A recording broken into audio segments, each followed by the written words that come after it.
Kalian pernah nggak sih buka Shopee, niatnya cuma lihat-lihat, tapi ujungnya malah check out?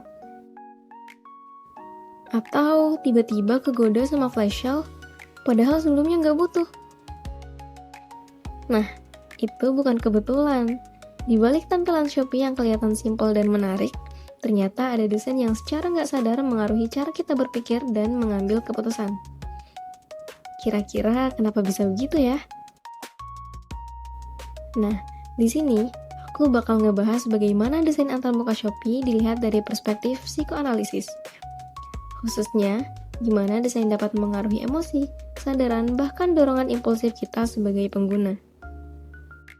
Shopee menggunakan banyak elemen visual seperti warna cerah, diskon besar, notifikasi, sampai fitur kayak flash sale yang bikin kita ngerasa harus cepet-cepet ambil keputusan. Dalam desain, ini berkaitan sama yang namanya user interface dan user experience, atau biasa dikenal dengan UI UX. UI itu soal tampilan, sedangkan UX itu soal gimana kita ngerasain interaksi sama si aplikasi itu. Apakah nyaman, seru, atau malah ketagihan? Menariknya, perilaku kita di aplikasi itu seringkali nggak sepenuhnya rasional. Kadang, kita beli sesuatu bukan karena butuh, tapi karena terdorong oleh tampilan dan sistem yang ada. Kalau dilihat dari teori Sigmund Freud, ada 3 bagian dalam diri kita, yaitu id, ego, dan superego. Id itu bagian yang impulsif, yang pengen beli karena diskon besar. Ego itu yang mulai mikir kayak, beneran butuh nggak ya? Dan superego itu yang mempertimbangkan nilai, ini penting nggak sih buat aku?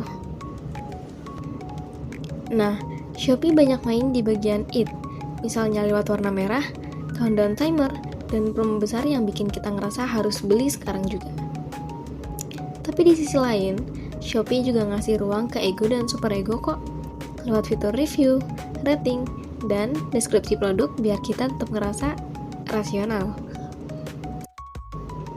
Jadi sebenarnya, desain Shopee itu bukan cuma soal estetika, tapi juga strategi psikologis yang dirancang untuk memengaruhi cara kita berinteraksi dan mengambil keputusan.